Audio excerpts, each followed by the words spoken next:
Solutions for Our Climate is an environmental nonprofit organization that focuses on climate change issues, especially energy transition, power market restructuring, and greenhouse gas policies. We're an organization that uses research, advocacy, and litigation to lead our society to a 1.5 degrees compliant society. In Korea, coal is about 30 to 35% of our national greenhouse gas emissions. We only have 60 coal power units, which means that one coal power unit emits about 0.5% of our national emissions. It's a very good strategic target because there are very cheap alternatives to coal power. Solar and wind power is a great example. It's a low-lying fruit in the climate world, so that's why we first focused on coal.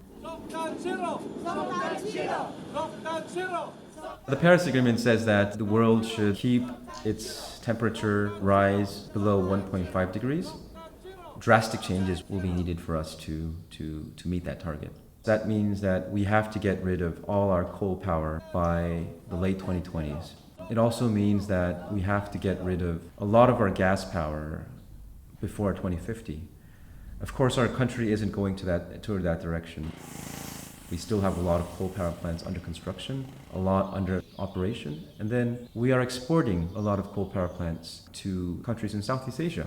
On top of that, we also are planning to build a lot of gas combined plants, and this is all going to be a tragedy to our climate and Earth. The first topic I worked on was coal financing, and that led to our initial funding and initial support. And in 2017, I was the sole person. Now we have a team of 17 people. 다음 주에 아마 그냥 주진님이랑 뭐 몇몇이 한번 콜하고 그 다음 일정 잡아서 내부 세미나 정도. It's a puzzle because the problem itself is huge, and there's no one silver bullet that will solve everything. So we have to go on a very granular level. We have to fix this, finance, policy, economics. So all of that combined becomes a whole solutions for our climate. 발전소에 관한 문제를 오랫동안 제기해 왔는데요. 오늘은 그 절차적인 문제에 대해서 문제 제기를 하려고 합니다. At first, I thought that the legal measures are most important. As a lawyer, I thought I could really fight with these licensing agencies and company with litigation and other legal measures. But while reviewing the documents and legal processes, I realized that it's more important to build social consensus. So we begin to communicate with more people about how it's rational to build new coal at this moment in Korea. 여러분, 모기가 해외 석탄 사업에 600억짜리 빨대를 꽂으려고 하고 있습니다. 그런데 순간 예타 그물망이 중간에 가로막습니다.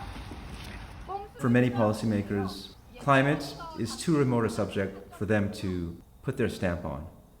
But when you talk about money, when you talk about how financially problematic this could be, how a certain decision in a fossil fuel business could expose the nation or a certain board member to liability, is a very powerful tool in changing decisions. In many cases, people assume that fossil fuels are cheap. It's very economic. It's very reasonable to make these choices. What IEEFA has done is reveal that reality. And with the facts that IEEFA provides, we go in to meet our bankers. We put those facts in front of board members of important utilities. Their work has been very helpful for our work here. Last year around this time, our government was planning to retrofit our coal power plants and extend their life periods by 10 or so years. 10 years more to like 15, 20 coal power plants is a lot of emissions. That's an annual emission of a major economy. And our government was planning that. We brought in a lot of partners and we made a fuss about this thing. And with that, the government surrendered. They said, no, we're not going to do these retrofits. Which that in other words means that we're going to close these coal power plants in not that long a future. 3, 2, 1,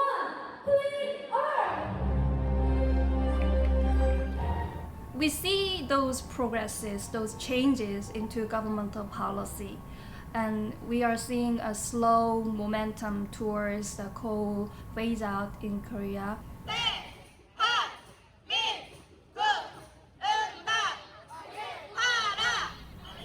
Youth for Climate is a youth organization. Teenagers in Korea, middle school and high school students, they started going out to the street and making demonstrations since 2018.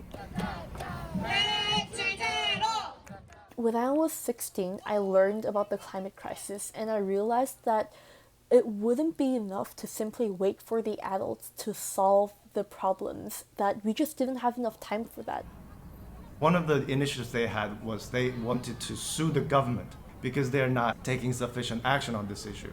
When we first started talking about the possibility of a constitutional claim, we weren't sure if something like that would be possible in Korea.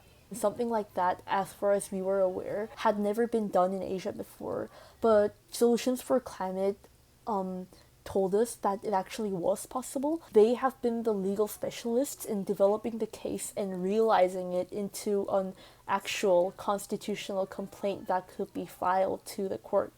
We have prepared a constitutional case, and we filed it in March 2020, and the actual advocacy is in the court now. Our claim is that the government's insufficient climate action actually infringes on our constitutional rights, such as the right to life and the right to a clean and safe environment.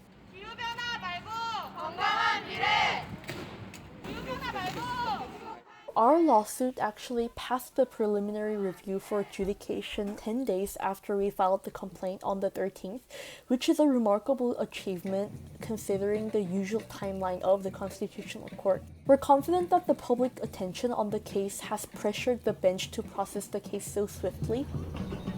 When we talk about climate change, we always talk about by the end of the century or in 50, 60 years. But when we put a face on that timeline, that's our children, that's our grandchildren, it really becomes real. When I think about the size of this task, sometimes it can be overwhelming. But as many people say, Korea is a very dynamic country. People like to see things change. So I think I can rely on that to strengthen my optimism.